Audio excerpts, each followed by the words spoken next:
Okay, so welcome to the Town of Richmond Planning Commission meeting for Wednesday, March 5th, 2025. We currently have we have four. We currently have four members of the Planning Commission: Chris Granda, Ian Bender, Mark Bausel, and myself. Four is quorum, so we are all set to go. We're going to start by looking at the agenda. And the agenda consists, for the most part, of a single item, which is a public hearing. We don't have any guests here in the studio. We don't have any guests online. So we assume there's no public comment on non-agenda items unless any members want to make any comments on non-agenda items. Okay, so hearing none, we'll proceed with the posted agenda. And because there are no guests, I'm assuming that we will be doing this for people who might look at it archived. That's all that we can assume. And hope for it. And hope for that people will have not been able to come tonight, but will look at it in the, in an archived form. So we're going to start next item, review the minutes of 2/19/25, our last meeting. Does anyone have any comments or corrections, additions, anything to add to those minutes? Okay, I'm not hearing any comments, not seeing any hands, so we will accept those minutes as written into the record. So we'll get to number 5 on our agenda, which is our planned public hearing on proposed amendments to Section 3.9, the Jolina Court Zoning District, Section 512, the Planned Unit Development section, and we are adding two new sections, proposing adding two new sections, 6.15 Residential Density Bonus Program and 6.16 Affordable Housing Development. So I would be looking for a commissioner to make a motion to open this public hearing and then one to second it. I'll make a motion to open the public hearing. Okay. And I'll second. Okay, and Chris is a second. Any discussion about that? Not seeing any hands, hearing any comments. We will vote on whether to open the public hearing. You can either raise your hand or say aye if you wish to open this public hearing. Okay, Mark. Aye. Okay, very good. Thank you. So we have unanimously opened the public hearing. So a brief introduction to this topic. About a year and a half ago, the developers of the Creamery project, the multifamily building that we have on Jolina Court, the developers, Buttermilk LLC, represented by Josie Keitel and Brendan O'Reilly, came to the Planning Commission to ask for some changes in zoning. They had gone to the DRB and been approved for their building number 2 with 31 residential units and ground floor commercial space. They had received approval from the DRB. However, they were looking to alter the parameters, the regulations regarding the construction of this building. And what they were looking for was for the removal of the commercial ground floor requirement and increased residential density. And we're going to hear in a little while a little more about what the Planning Commission arrived at after a lot of deliberation and somewhat of a stalemate, because there were multiple issues to consider here. both of these changes bring up some pros and cons and historical references to this project. So we prepared the draft that you have in front of you.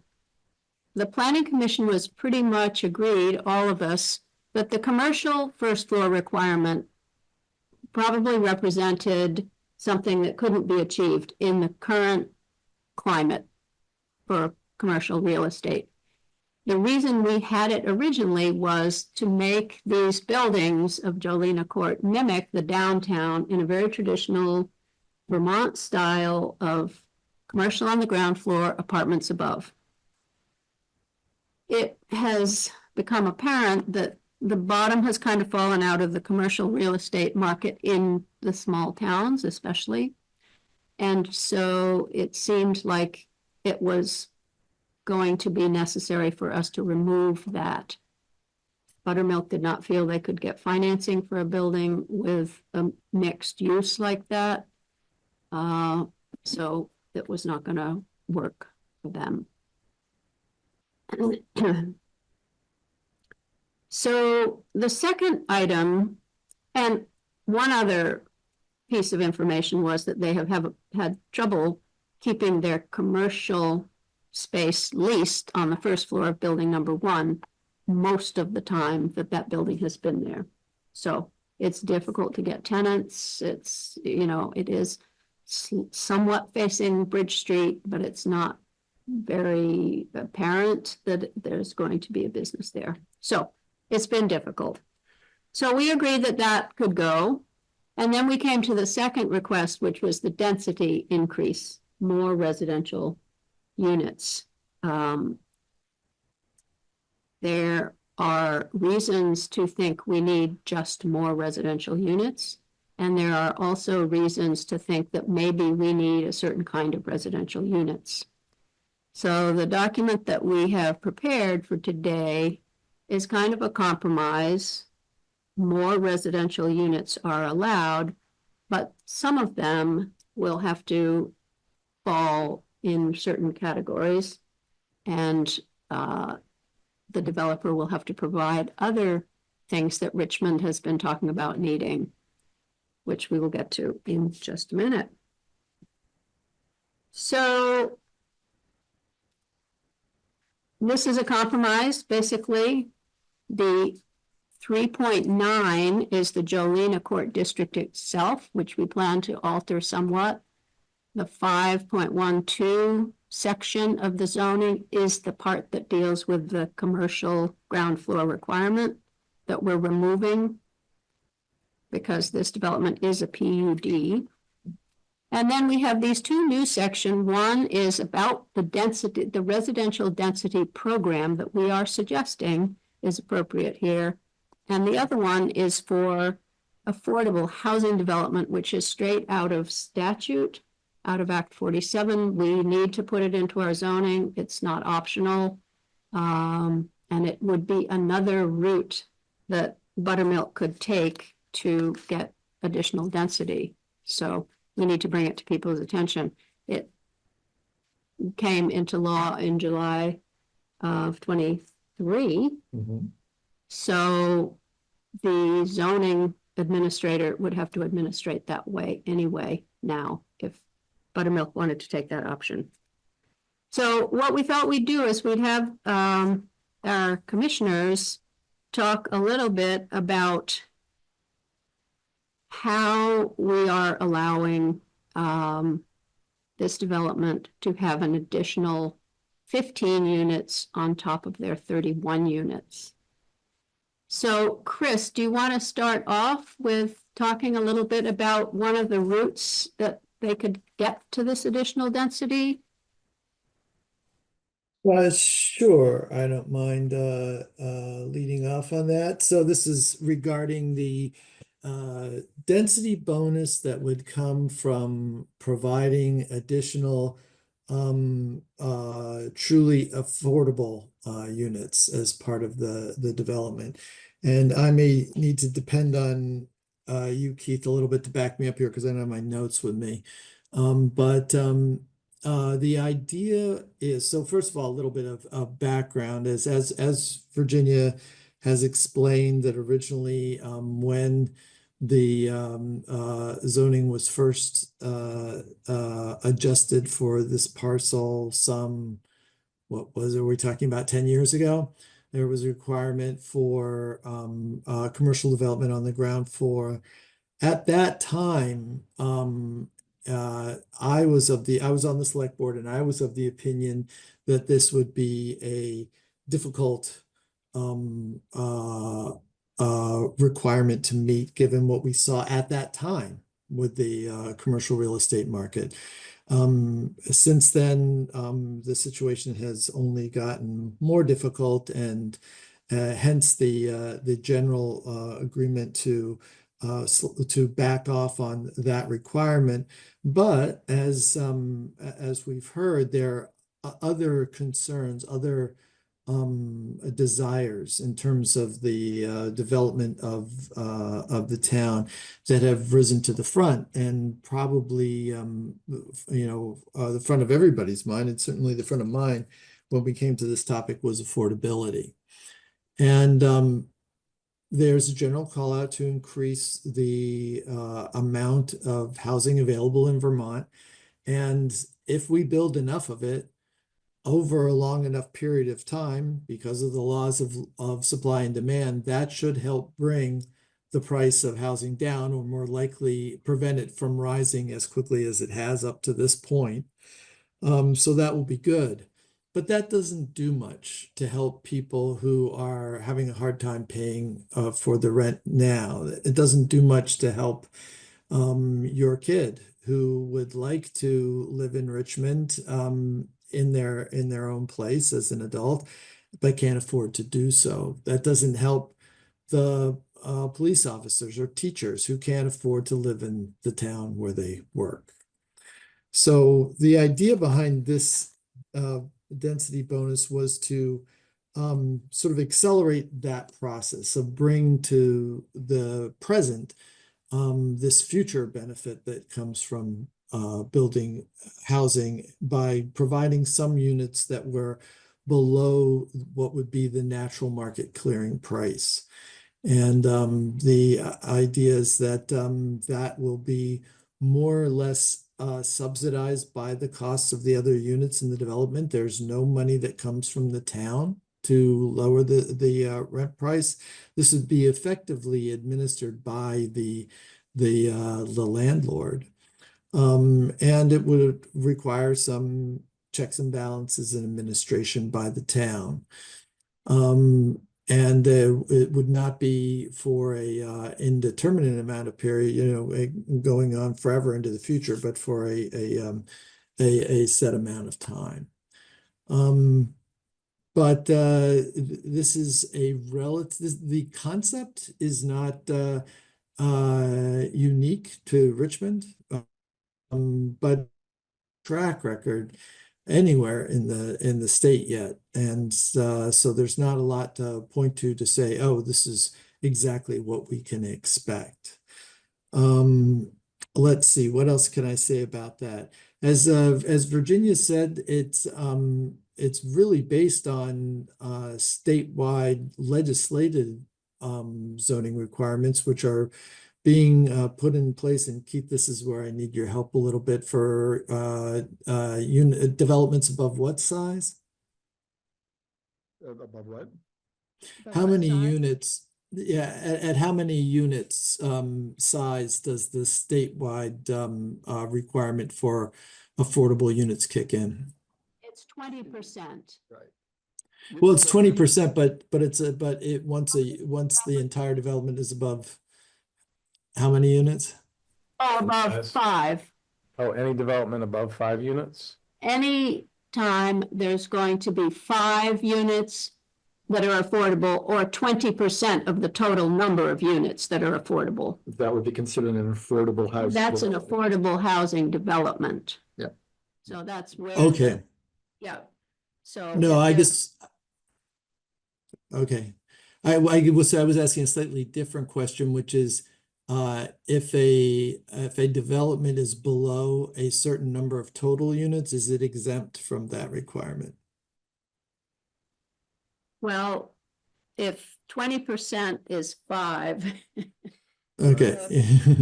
then that, if it was smaller than 5 being 20%, Yeah, then there's nothing that is allowed for them, you know. That affordable housing development statute gives advantages or bonus units only to people who are building developments of a certain size.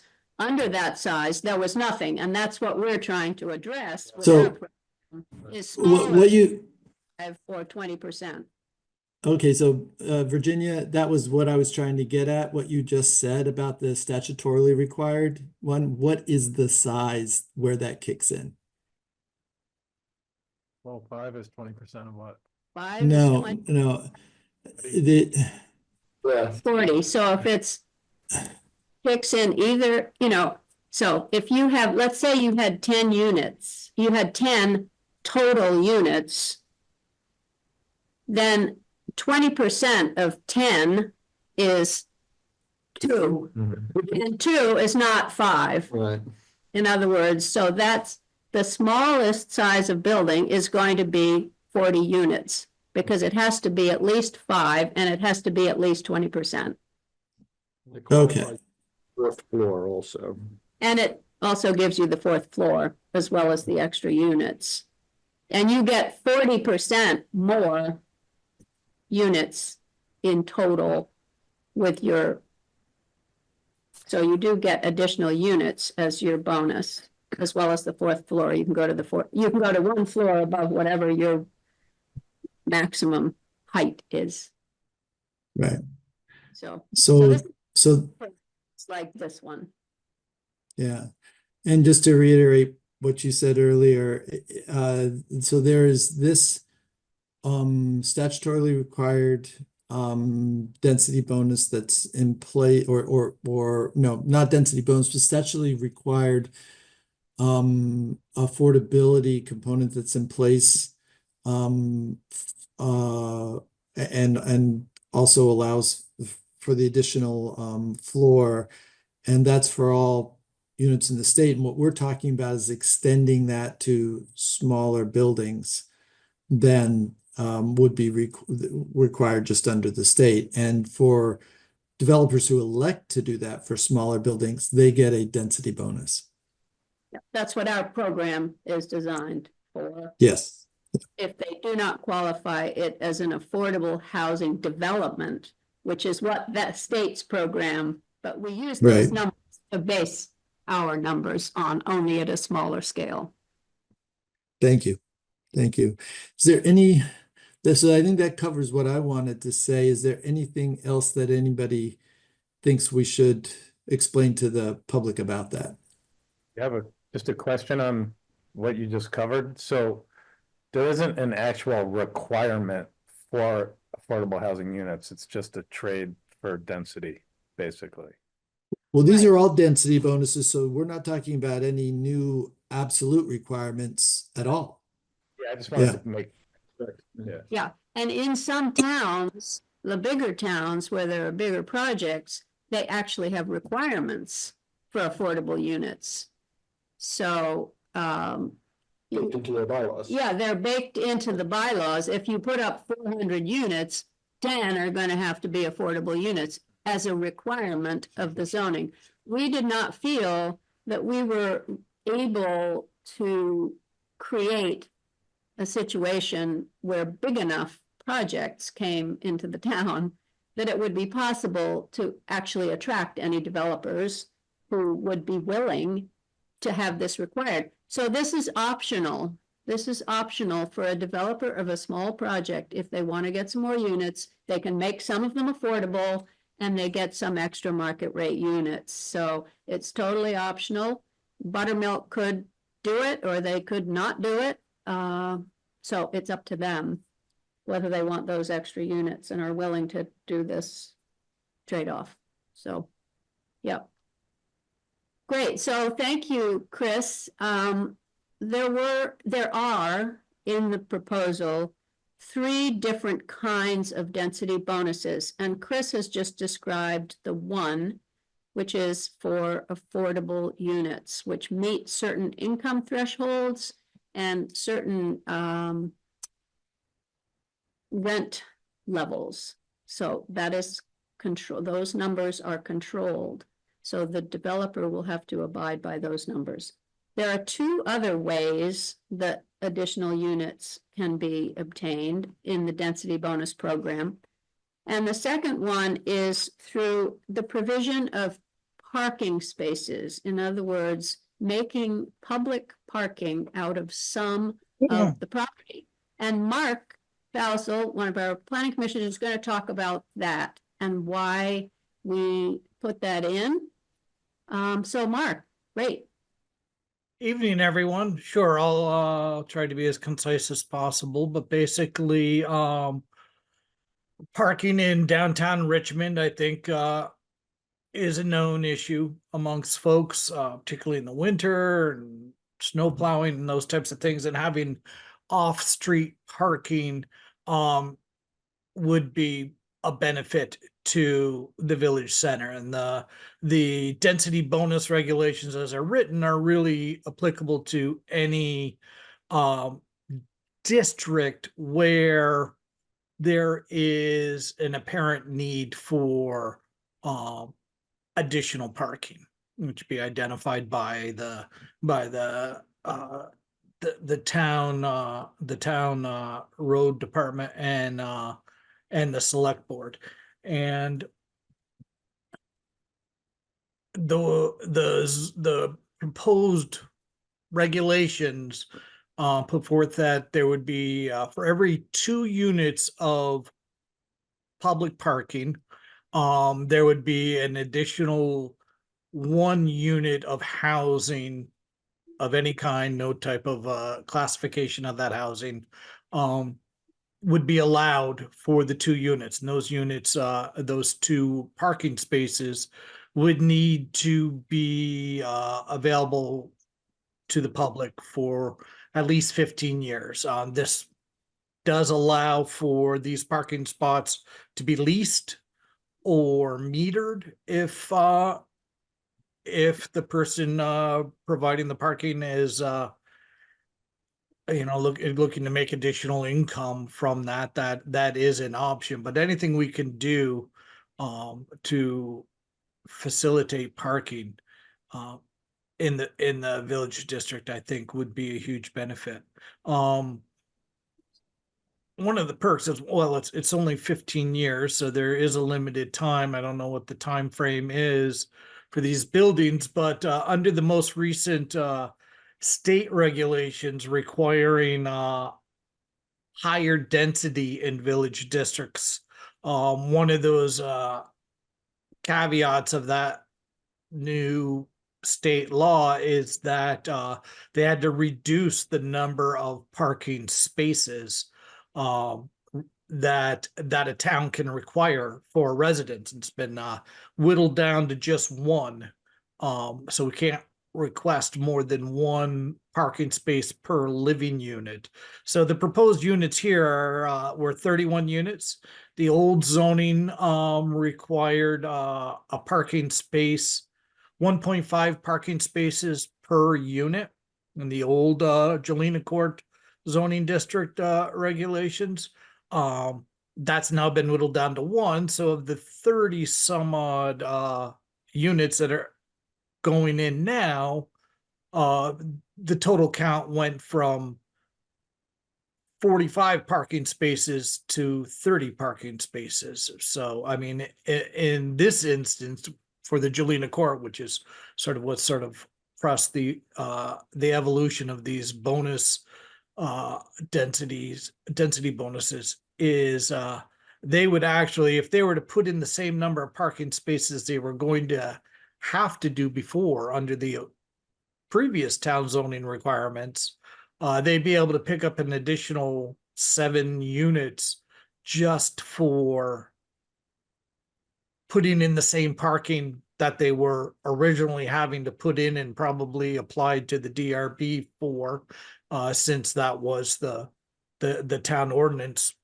when they applied to the DRB for the second building. So I'm sure there's lots of room on that property. It's only a 15-year lease. There's other potentials there, and it's only a requirement for 15 years, and then those parking spaces revert back to the developer, which they can use. And who knows, in 15 years, maybe there won't be any demand for parking, and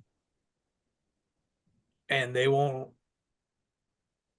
worry about it, or who knows. 15 years, I think, is a good time frame, because things can change a lot in 15 years, one way or the other.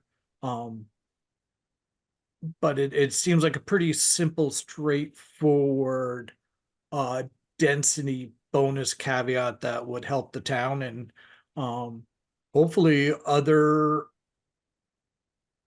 districts, developers in other districts could use that density bonus to support parking. And that parking doesn't have to be in the same district that the development is going in. So if you want a density bonus in the ag res area, and you have the availability of providing parking in the village district, you can increase your density in the AR district, and further support parking where it's still a problem.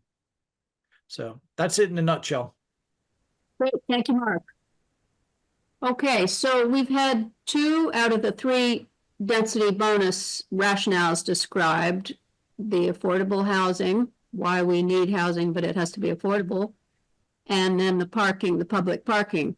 There is a third proposed density bonus, and our member Rebecca Connell isn't able to be here this evening, so I'm just going to really briefly summarize that, which is, this is to provide some units that we, in our housing study that we had done a couple of years ago, were identified as ones that seniors might want to downsize to.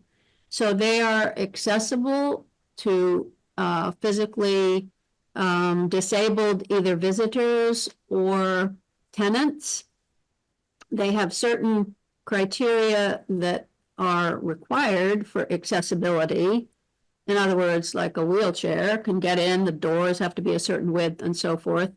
And then there are certain features that are adaptable that have been described by the state in conjunction with AARP as being desirable for more elderly people or those with physical limitations. So there's also a bonus that will give you a market rate unit if you put in a 2 of those accessible and adaptable units. So those are the 3 kinds of density bonus units that we have incorporated, that the developer could elect. If they fulfill those conditions, they would be enabled to have another 15 units, as long as some of them met those conditions. So to round this discussion out, our planning commissioner, Ian Bender, is going to talk a little bit about why we need more housing in the first place. Why is it that we want to put as many units as possible on this property? So, Ian? Okay, yeah, I will keep it brief Thank you. and pretty concise. And like the things that I'm going to talk about, kind of a list of ideas about why we need more housing, but it's not exhaustive, and it doesn't cover everything, but it's some of the main points that we've talked about repeatedly in these conversations. So just try to bring those up, and if anybody has anything to add, feel free to chime in. So why more housing? It's already been brought up. There are many people in the community that are possibly going to be looking to downsize their situation in the near future, selling a big house and wanting to stay in town. And there's not a lot of options for them, either both functionally or affordable. So that is a topic that's come up. We'd like to have rental housing that encourages an economically and ethnically diverse community. And without an affordable aspect, that puts a lot of roadblocks in place for people who are just getting going in their life or career, or new to the area. And so we'd like to make ourselves more welcoming and in that way. Also brought up already tonight, workforce housing is something that we'd like to have for people that live and work in the community, or they work in the community and would like to live here. There's not a lot of options for people. A lot of this is anecdotal too. It's not, I mean, there's been some surveys that have been done. I don't think we have hard numbers that say, you know, or we don't have a major employer that's like waiting to build a factory on the edge of town because they can't have housing for their employees. It's not that situation, but I think we feel like people would be more eager to work in the town if they could live here. So there's that. Another aspect, just getting more development in town is a way of increasing our tax base and making things more affordable for everybody in town from a tax perspective. I don't think you're not going to make a huge dent in that tax burden just with this one development, but it is it could be a possible bonus, even though you're also going to need more services with more people in town. But you know, you hope that there's a net gain there.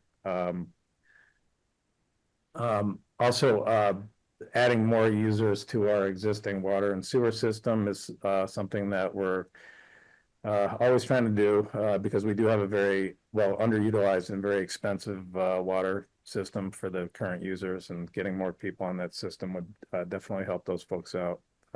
So that would be another bonus. And just having more people in town is a good thing for local businesses, just to have more customers. So those are just some of the main points. The other thing I just wanted to talk about is what we have for housing currently in town, like where we've been, where we're at, and what the goal is for getting new units. So the number of owner-occupied dwellings in Richmond is 1,354, and that's down from 1,408 in 2010, which is a 4% decrease. And by the way, these numbers come from the 2022 Housing Committee report, which I shared a link to In the chat. And it's also available on the town website, so pretty easy to find.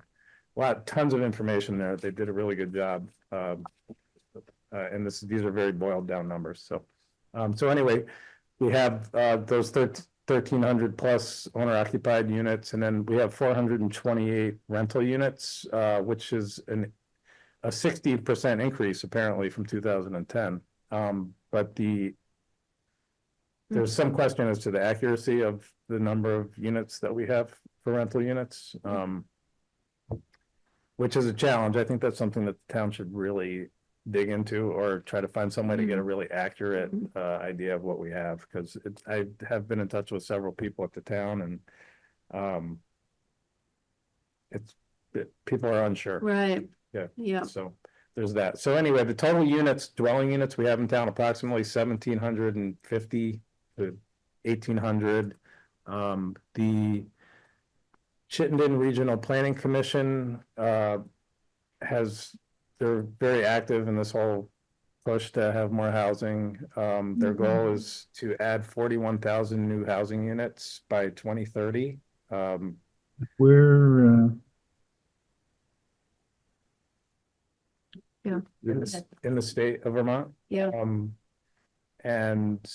So we've talked a little bit, you know, like, what is our role as a town? You know, we don't have a hard number or a goal of what we're trying to achieve here. And I just looked at it like our housing stock represents 0.25% of the total in the state, which it sounds like a really small, but it's, you know, it's a small town. So, you know, there's a lot of towns like us, and some really big ones that Some even smaller. Right.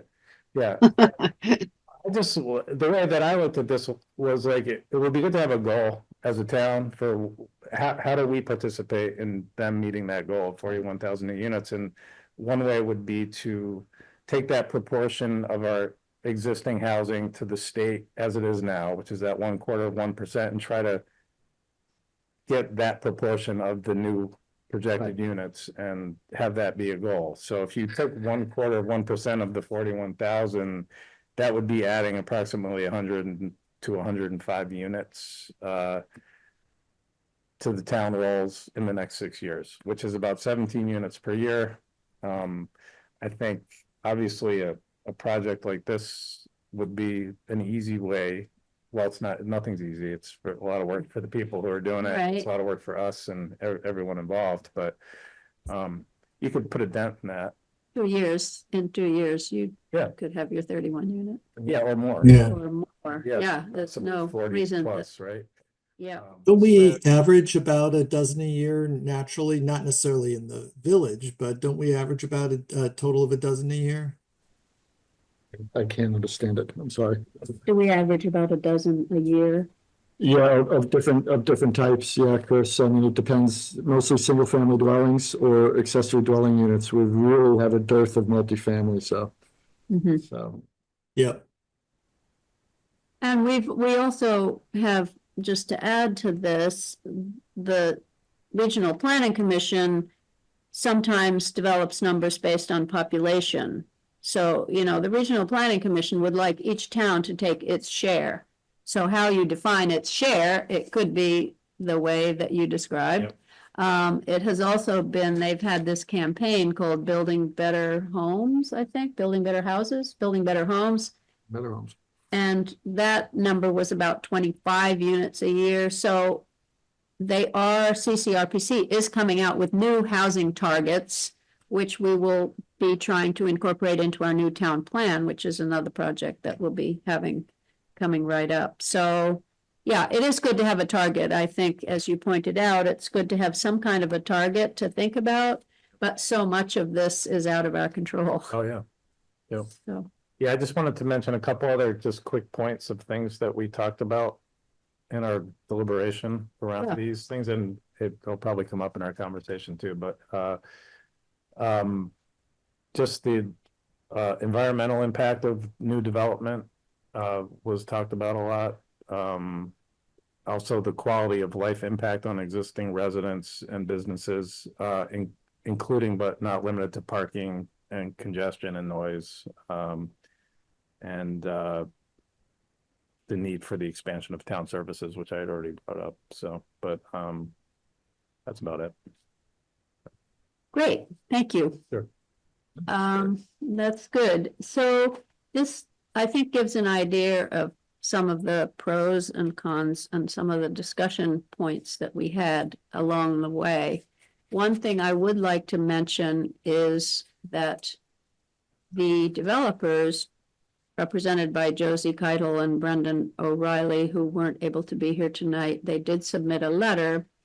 And as we have known from the beginning of our deliberations, this is not what they would like to see the zoning change be. They would like to see the zoning change be the removal of the commercial on the ground floor and a density that is greater than what they have now with no strings attached. In other words, they don't have to be any particular kind of units. They can be any units. They feel that this, in this difficult construction market, difficult lending market, this is going to be the easiest way that they're going to be able to make this project a reality. So I would just like to point that out. If you have read their letter, which is included in the packet, you will see that this is not what they wanted, but the Planning Commission has known this the whole time we've deliberated, and we have reached this compromise with some of the other things that the town wanted, in the hopes that they will be able to utilize some of the density bonuses and get more density, or they have the option of just going ahead with their 31 units. So since they will have no commercial requirement on the ground floor, their units will have to be bigger. and they may be more expensive. So that's a reason for hopefully for them taking on some of the additional units so that they can, you know, put some more one bedrooms and studios rather than just using all of that space that is now released from commercial to make their existing 31 units bigger. They still have the option of having commercial in there if they want. It's not, we're not Prohibiting it, right? prohibiting commercial development there. They can have some or all of the ground floor be in commercial if they, and they've talked about that, having a little gym for the residents of their building or having a bagel shop or something like that, that might be utilized, especially by the people in their building, but also by the public at large. I just want to point out that they may make, under the circumstances, make their units bigger, but there's nothing that requires them to do that. It's that they have the footprint to do that if they so desire, but they could also choose to make the unit smaller. We don't know what they're going to do. Yeah. To do something with that, if they do not want to put commercial in there, what will they do with it? We don't know. Of course, we don't know what they'll do with it, but it seems like they would want to put residential units in there. So anyway, they're unknowns. And, you know, since we are going into this knowing that this is not exactly what the developer wants, and we were hoping to have some more input from the public about this compromise. You know, do we need just more housing, or do we need special kinds of housing? Do we need more parking? How do people feel about that in the town? So I'm not sure why we don't have more interest in this. Yeah,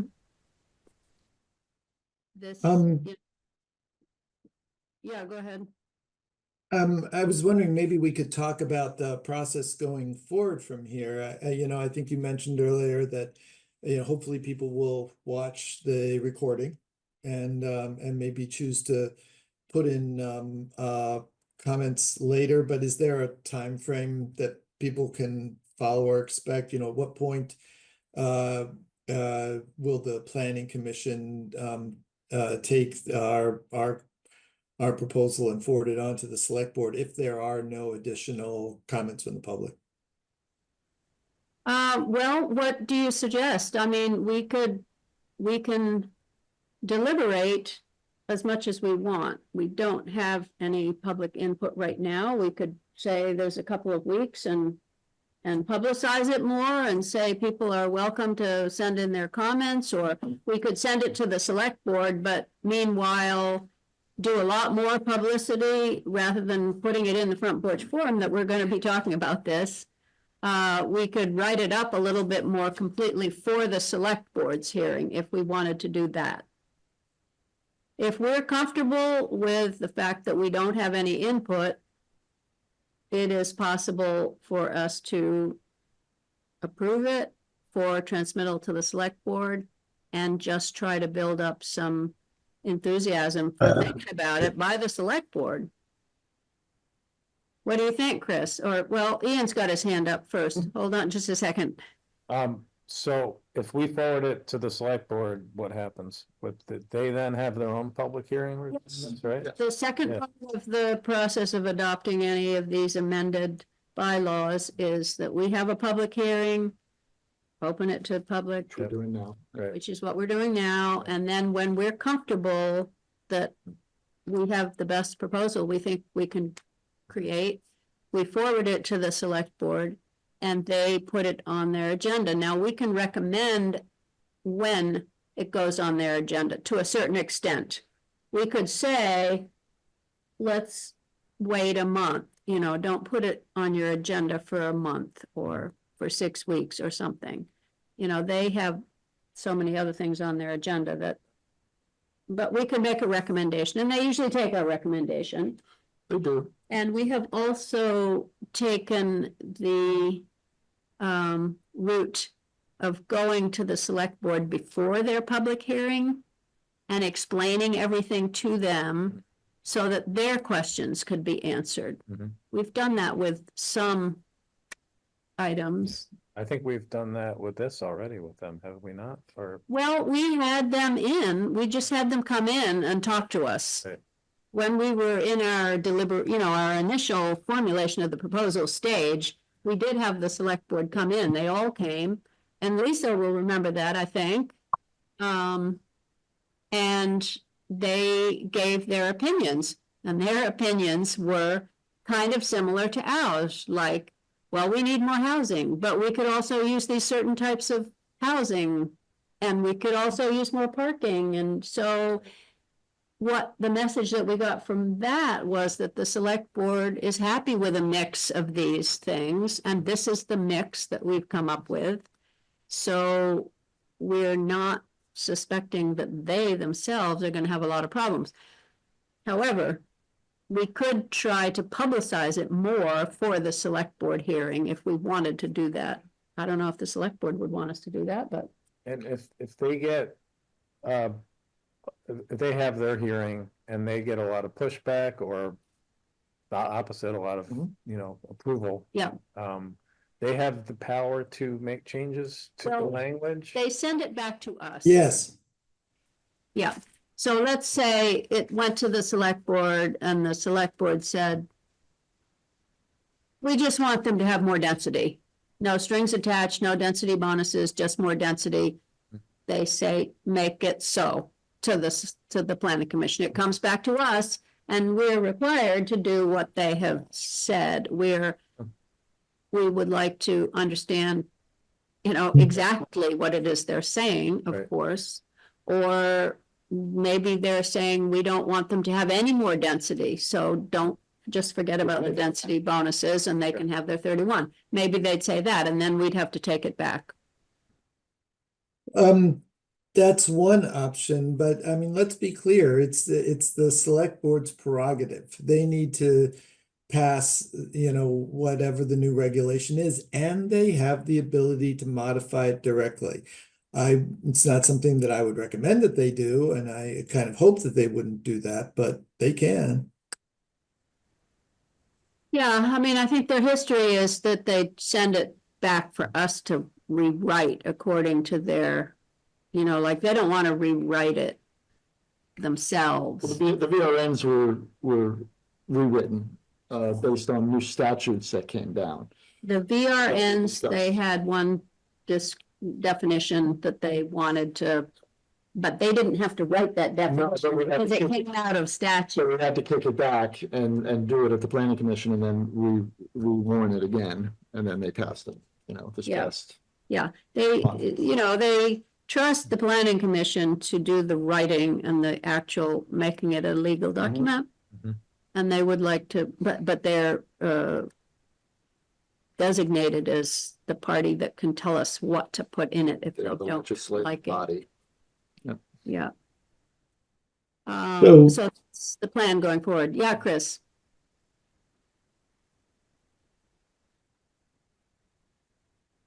Did you have something else, Chris? Yes, so my speakers were just giving me trouble here, but I guess what I was going to say is that, in my opinion, the planning commission has run an exhaustive process considering this topic. If we thought we were going to turn out more public input, and frankly, even developer input, if we had a better way of doing that, we should have done that this time. And I'm not saying that we have a better way to do it. I think we did what we should have done. I don't think that what we're proposing is controversial. You know, whether the developer would have liked some different approach or not. I think it's time to pass it on to the select board, and that will elevate it to a different level of discourse in the town. And that's what's appropriate at this stage. That's the process. The developer will show up at the select board Yes. here to present their arguments. They didn't come tonight, partly or entirely, I don't know, because they felt we had already heard all their arguments already. We have been hearing them from day one, their Yes. point of view, Right. and have taken that into consideration to a certain extent. and this is what we've decided would be best for the town of Richmond. So, you know, they will come to the select board and they will present their side then. Whether other people will be interested at that point, I don't know. You know, Yeah. I mean, we could put more in the front porch forum saying, okay, this is going to the select board now. If you have an issue, please read it or talk to us and go to the select board. Yeah, and for full disclosure, we did contact all the property owners in Jolina Court, which is a sum total of 2. We did take care of that aspect of it. So the Lucille, Lucille Building. building owner was apprised of what was going on. and he did not come tonight, or He could be listening on, He- yeah. could he be listening and not Yeah, you could do it listed? on YouTube. Oh, okay. Lisa, would you like to say anything? You are our guest, our one guest that we have. How about hello? Hi, Lisa. How you doing? I know all your Hi. meetings, just about. Fine now. Oh, your meeting is so relaxed. My goodness. It's pleasant. I don't really have anything to add, though. I'm tuning in to just kind of listen into something that's different than what I've been hearing for 2 years. And I know Jolina Court is, I can tell you how I feel, but that's not necessarily relevant. But I don't have a sense of what the select board wants to see, other than they've been on board with everything you guys have done for the last at least 6 months. And I think, I don't know this for sure, but I think there's a strong desire on everybody's part to get this thing off a dead center one way or another. And the town needs more housing. I mean, Vermont needs more housing. I'm going to start with the town. And this is probably the closest thing at hand that we have to start solving that. And I think a win here, or even just progress, would be very, it'd be noticed quite a bit. So I think it's important. Yeah, so, you know, as regards Chris's feeling that it should move on to the select board, I share that feeling, and Mhm. but I also offer that we could do a little more publicity about it. That we could build it up as something that people might be interested in. I don't know if, you know, if Mhm. the select board would appreciate that, but, you know, let's say it goes to the select board and the only people there are the developer Yeah. who don't like it. Right, you haven't gained much with that, yeah. To say is, on Front Porch Farm, there's a 40-unit building going in downtown. Does anybody want to have a say about it? You'll get a lot of people that have opinions. Better get a bigger room. And that's what we hoped would come here, but Yeah, you know, I guess we didn't put that front porch forum in saying there's a 40-unit building going up. that's, you just gotta, that way we throw a grenade. Yeah, if you want a bomb thrower, then that'll work. Get some attention. You know, we have had people, we have had a few people over the year and a half that we've worked on this be interested in it. And, but they haven't shown up lately. So it's kind of gotten to be old hat or something to them. Mhm. So, I'm with Chris, okay, everything he said. I think it's that we've given this a pretty thorough deliberation and covered a lot of different extremes and kind of ended up in a good place, and it's Oh. time to pass the buck. and the planning commission in its membership has represented different points of view, Mhm. which is why we were stuck for a while. It's because of the different points of view. So, so someone could make a motion if you, I don't know, Allison, do you have anything you want to say before we do this? Let's see. Are you happy with us passing this off to the select board, do you think, at this point? I don't know. Can you hear, am I coming through? Can you hear me all right? Yep, Here you go. that's Yeah. good. Yeah, Yeah. okay, because my computer's a little bit flaky here. I am very concerned about further developments in the village simply because of the floods.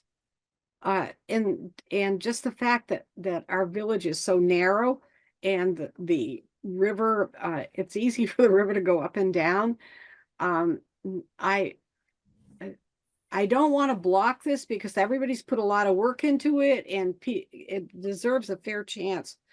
But I'm just concerned for the welfare of the people that end up in this building or in this situation and in the traffic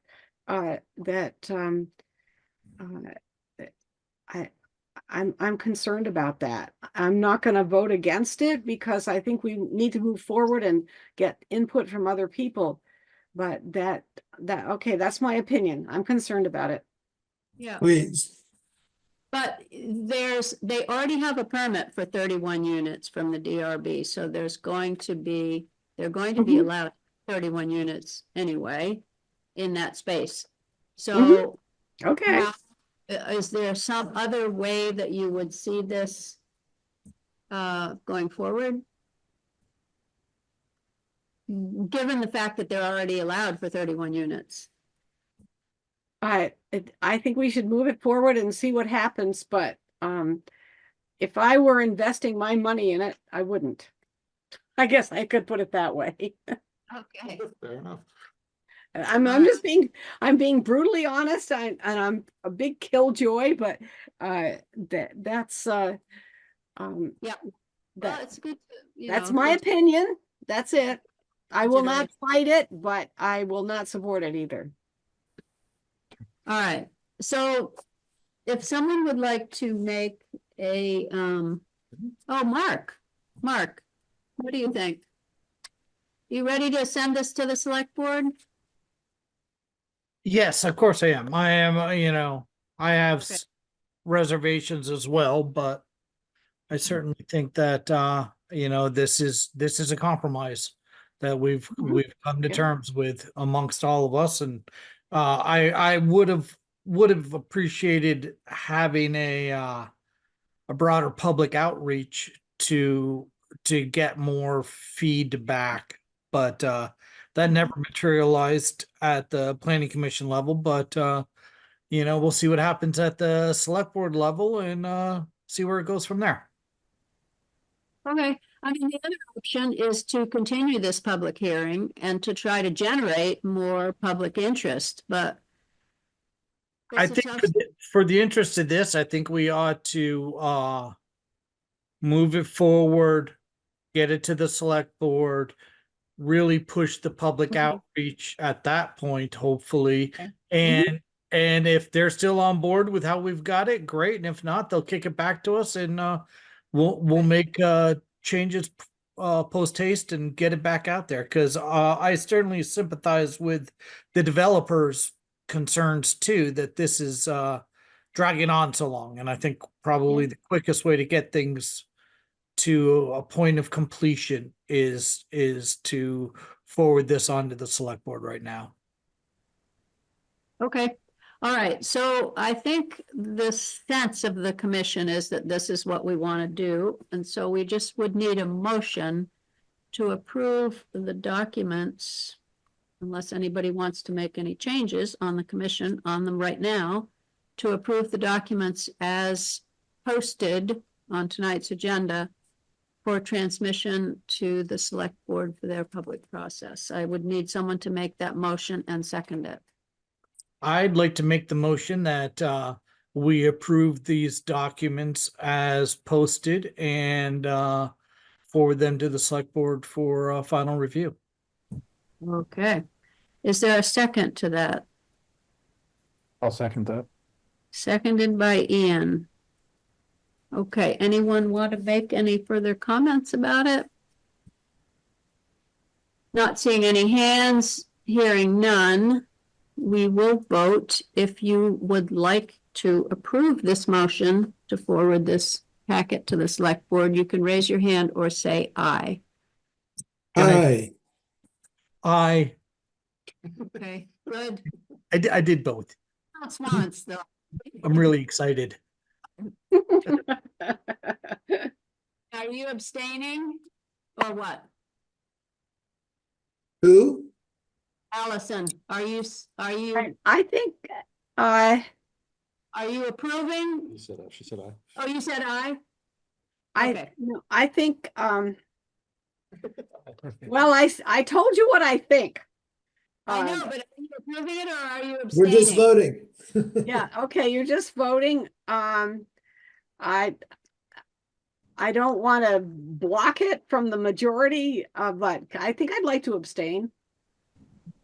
Okay, do we have 4 votes otherwise? 4-0-1. Mark, Chris, me, and Ian. Okay. Okay, Allison, you're abstaining for flood concerns. This is not in the flood district, by the way, keep that in mind, but. All right, so the motion passes on a 4-vote approval. We'll, to the select board, and if everybody thinks it's a good idea to do a little more publicity about it, A little Then more we can- publicity never hurts. yeah, we can put a couple of Front Porch Forum articles out there and because I don't think the select board probably will do much publicity. They don't do their own publicity, I don't think. All right, great. Well, I do think that we've done the best that we can with this. And it is a good time to move it on and, see what happens. So, If I drop off of this meeting now, do you still have a quorum? yes, we will still have a quorum. So Well, thank you. with your Okay. permission, I would like to do that just so that I can return to my meeting here. Yeah. Safe- Thanks for coming from Oregon, Chris. Safe travels. Yes. Thank you very much and good luck to you all. Yep, Thanks, Chris. thanks. Thank you, Chris. Good night. Okay, well, I don't know why there aren't more people here, but it is raining. I don't know what. It's nasty. Yeah. Dark. And Allison, we're hoping it doesn't rain too much for the next few days, right? So we don't have any more flooding. Right, yes, that's right. Yeah, So we do have time to have just a few updates. We'll remember that on April 7th, so a month from now, the select board will take up our flood hazard overlay district amendments that we have sent them, that we transmitted to them. That will be on April 7th. The town plan effort. So here's the situation with the town plan. The sense of the last meeting was that we needed a steering committee. And we needed to get hold of a steering committee. Brighton is still willing to work on that, on having a kickoff event. And using that to recruit steering committee members from the public. Rebecca Connell's son has been in a serious ski accident. oh dear. And he is recovering in Spalding Hospital in Boston for rehabilitation Oh my To- God. again. So hope I'm not telling anything that I shouldn't be telling, but she's down there. She's not going to be able to participate much until the summer, she thinks. Yeah. So that's okay. She will not be able to help. She has expertise, I guess, in planning events. She will not be able to help very much. So unless another planning commissioner volunteers to help Brighton put together a kickoff event,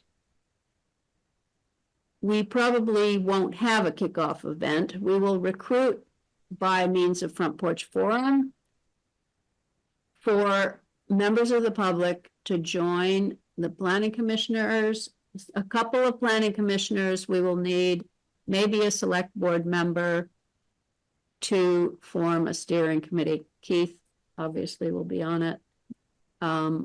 So, and the thought was to get the steering committee together and have a first event of sorts, which would be some kind of a charrette. So a charrette is where you get all the maps and the whiteboards, and you hopefully have people come in and make comments.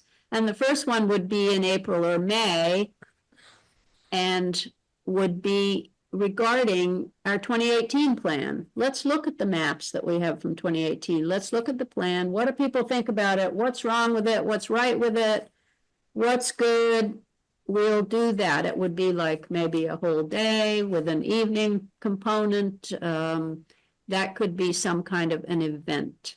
But we won't start with an event unless people are willing to plan it. Planning an event is kind of a big deal. So I'm just looking for ideas.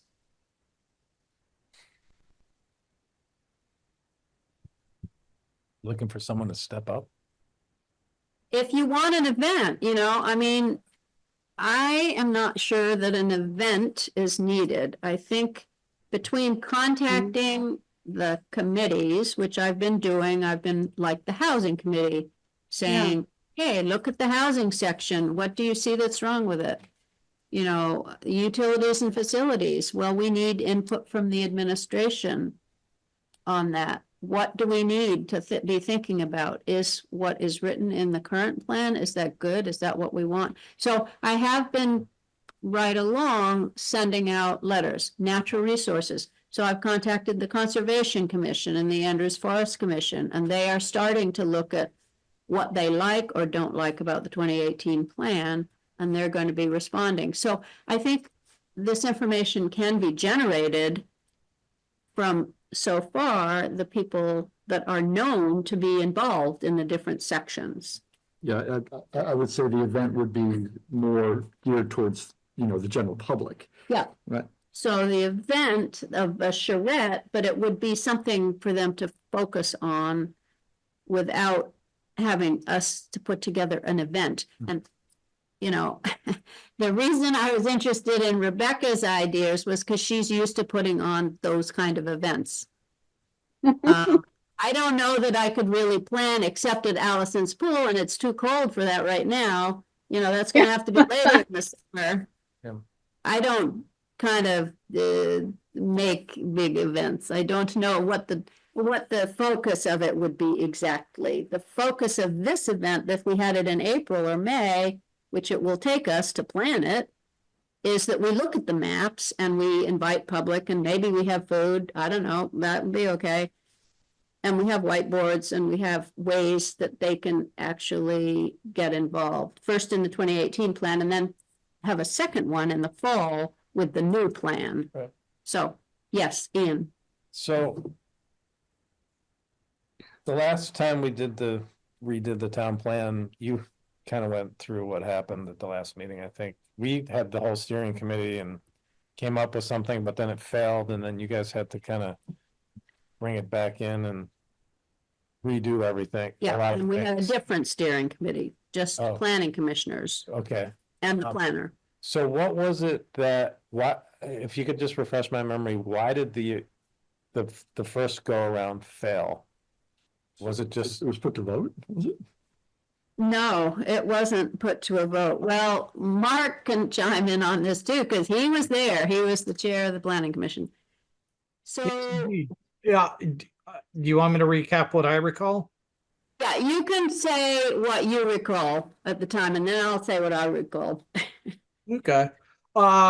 Yeah, basically, we had hired a contractor who'd come in and worked with, oh gosh, I can't remember her name.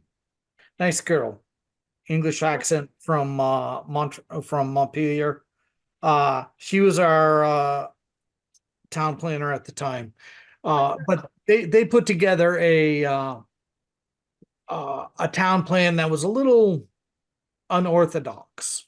It was, a lot of pictures and stuff and not very detailed.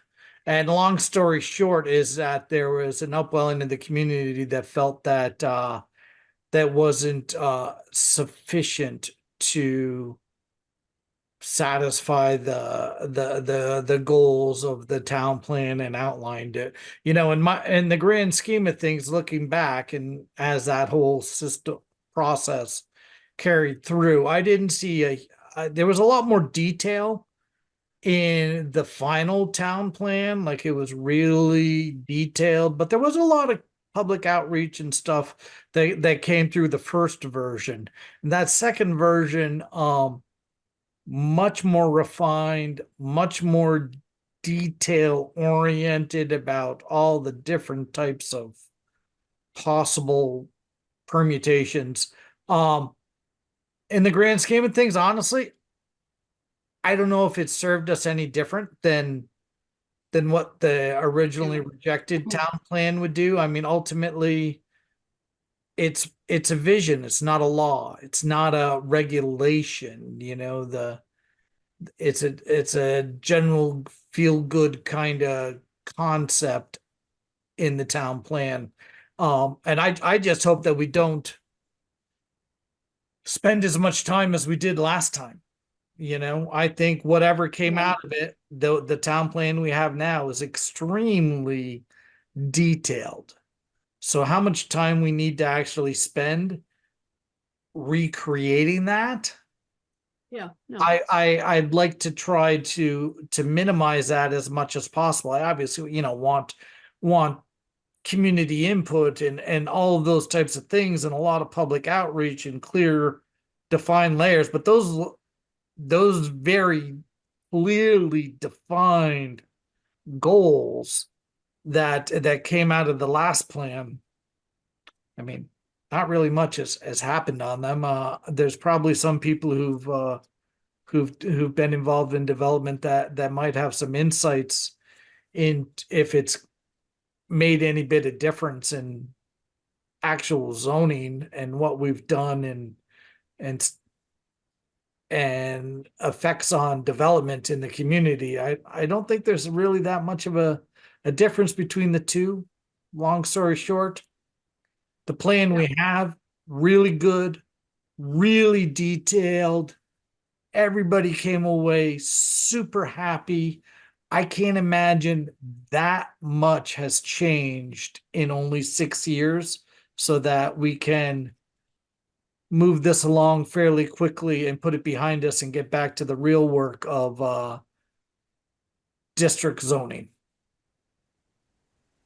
Yeah, so, and just something that I'll add to that as I came into the process between the two plans is that first plan was written by a planner, and it was a planner's, it was not relative to Richmond, really. It was written by a planner with plannerly language. So anyway, so what we did for the second one is we reached out to the different groups, like the historic resources. And a lot of it was based on the visioning work, which was good. That was solid work that was done in the beginning for that plan. Before the plan was written, the visioning work was good. And I agree with Mark, not a lot could possibly have changed. I mean, people are still going to like rural character.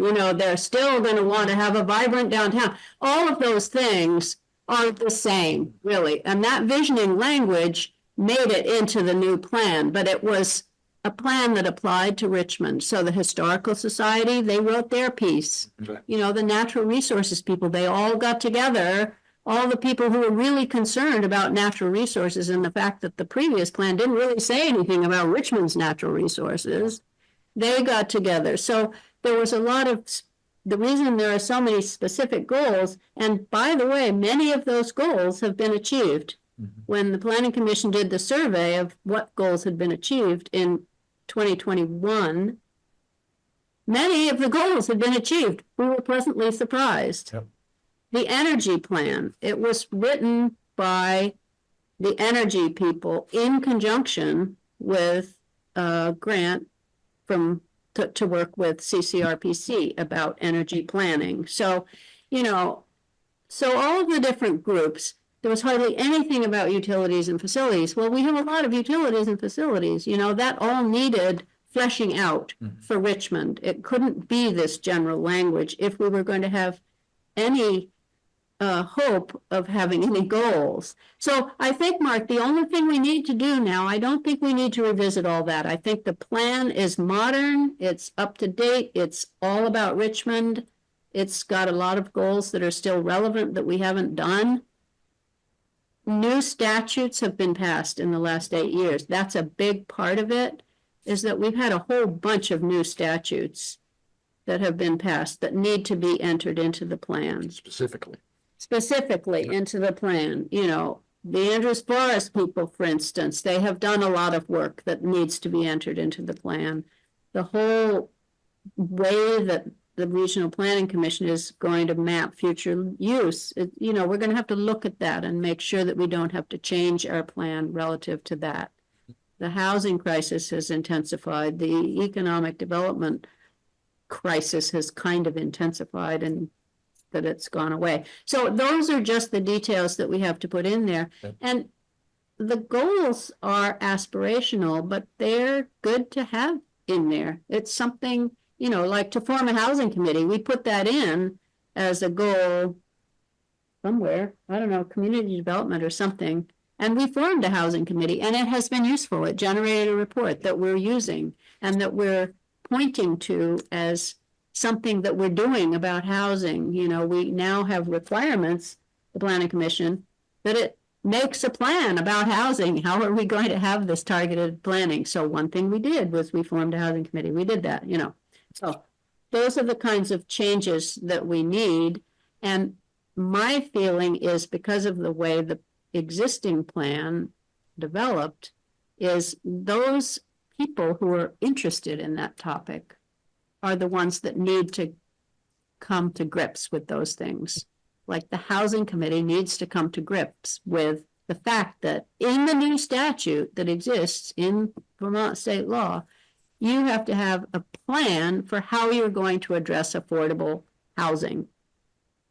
So they need to work with us and tell us what they think the plan is. Is it to extend the water and sewer system? Or is it to concentrate on gentle infill, which is what we've been doing, by the way, but we can put that in.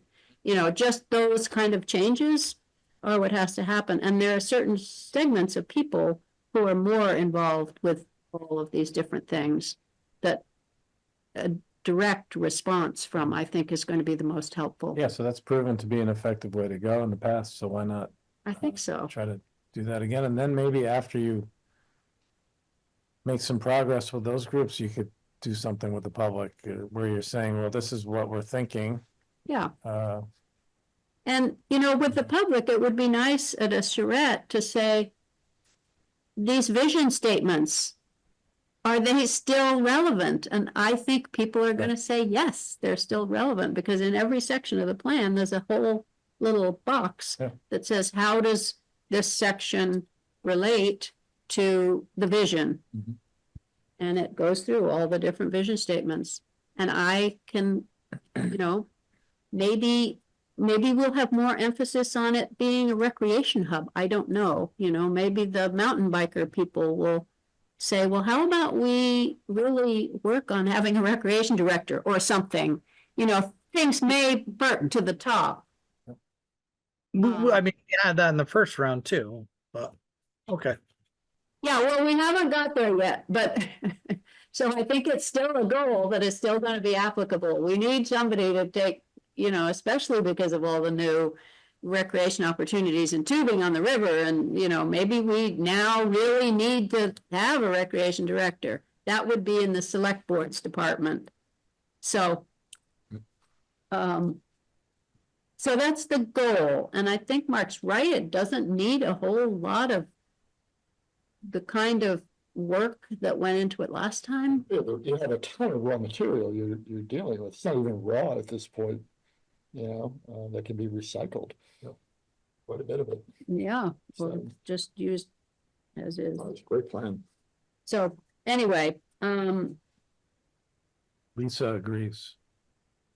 Lisa is agreeing. Yes. Oh, okay. How can you tell? She had a thumb, she gave a. Oh, she gave a thumbs up. Yeah. So anyway, so if nobody wants to volunteer, oh, thank you, Lisa. If nobody wants to volunteer to work on a kickoff event, then I think we should just proceed with publicizing it and having an event a little later, as you suggest, when we have some material to talk about. And it's warm. And it's a little warmer. What about, I mean, just notifying, doing some type of notification on Front Porch Forum that this is kind of how we're planning on doing this, and then if you have a concern about a certain segment, maybe this is the group to contact, or. We could recruit for a steering committee. Would you like to be involved in making this happen? Right, I thought you were asking me, and I was shaking my head no. No, I mean, you know, Yeah. on Front Porch Forum, maybe, because we have many talented planner type people in this community, maybe one of them would be interested in being on the steering committee. I don't know, you know? But you had stated that you weren't a big fan of the planner language, though, and I'm saying that Okay, tongue in yeah. cheek. Well, yeah, we'd have to kill that. I don't know, maybe Jana Brown, our rep, maybe she'd be interested, although I doubt she has much time right now. Okay. So if anyone has any other thoughts, this would be a good time. Otherwise, we'll just get going with the communication and the, you know, Yeah. putting it let's out get there. going. And then we'll save the pool party for August, probably. Mosquito. Lisa, July is the best time for the pool. Yep. We'll have a good pool party, I promise. Okay, that's good. Yeah. I don't even know if I'm coming through here. Yes, you are. Oh, yeah. Okay. Yeah. No, I think the pool the pool will attract people, I think. And it's also fun. Yeah, well, we'll do that in the summer when the weather is appropriate. Yes. But we need to do some work before then, and we can have it as a celebration of our work when we get to August. Well, that's another idea too. Yeah. Lisa, your hand is up, or your hand is not up anymore, but you want. It was, but I left it hanging on my arm, so it's still there. Yeah, Virginia, I think can you hear me okay? Yeah.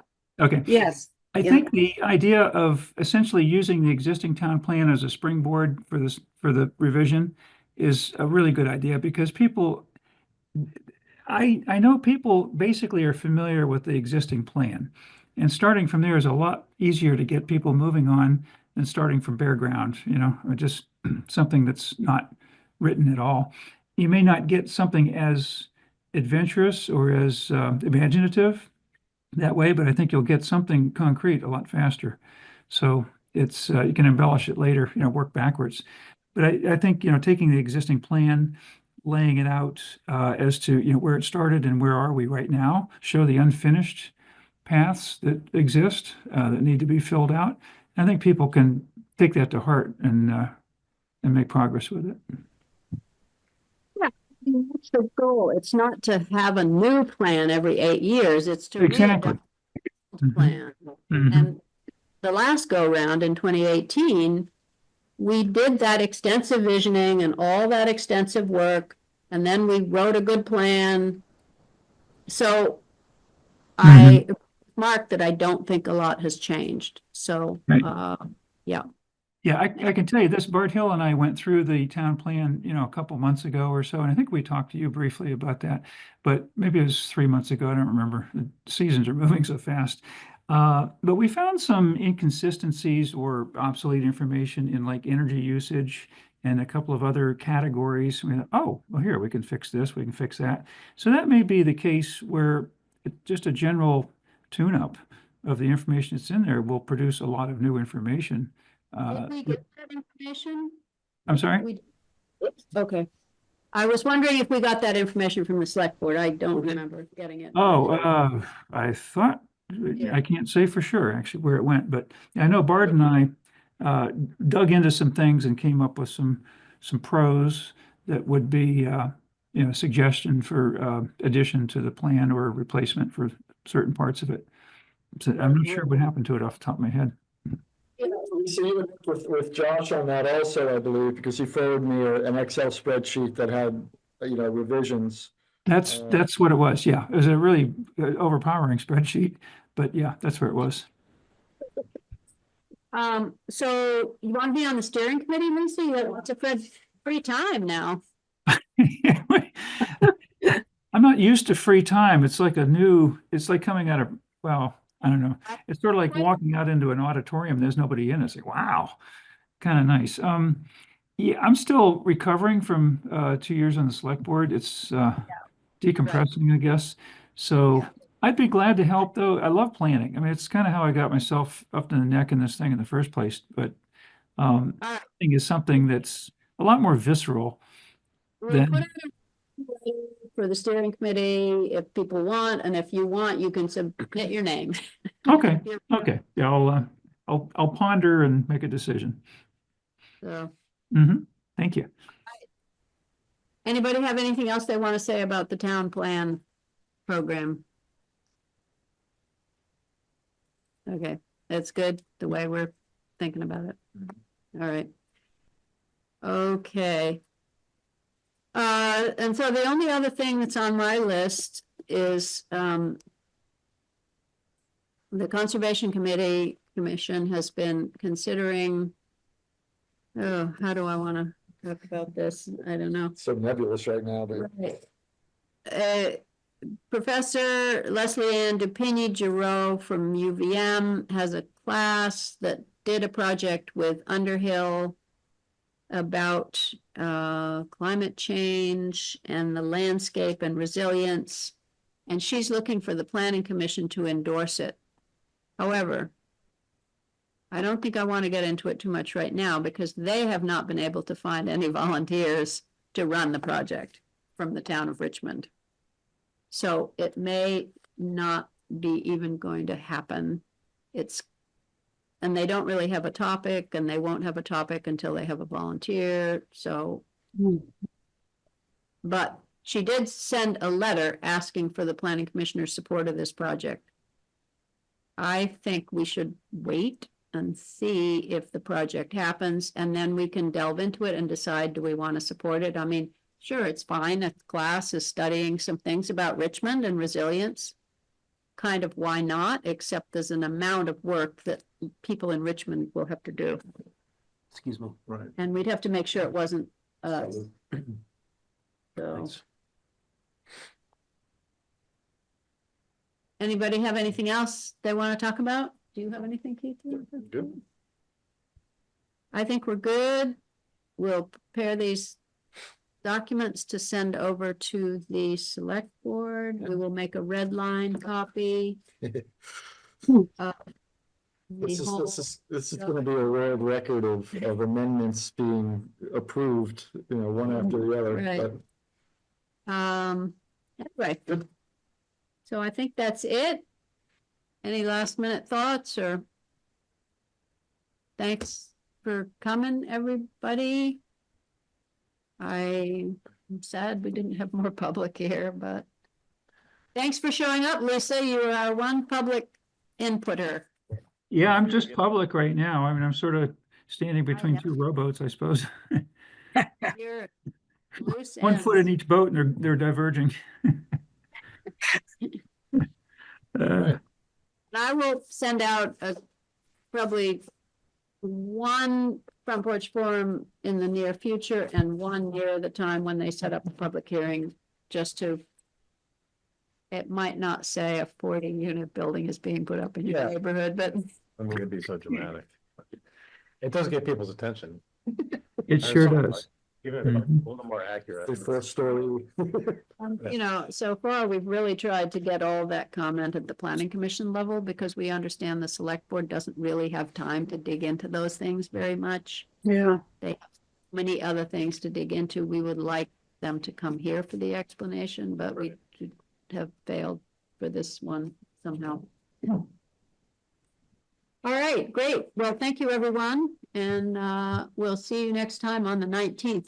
I think the 19th, our next meeting will be all remote, and it's our organizational meeting. We elect our officers, and we talk about the code of ethics, and we talk about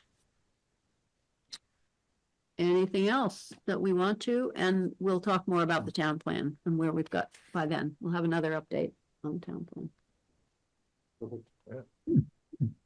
So, oh yeah, you want to make a motion to adjourn? I'll make a motion to adjourn. Okay, Ian is motioning to adjourn. Anybody want to second that? Yep. Mark is seconding it. Is there anyone who is opposed to adjourning? No. Nobody is opposed to adjourning, so the meeting stands adjourned, and we will see you all on the 19th of March. All right. Have a good night, everyone. Good night, everybody. Yeah. Beautifully brief.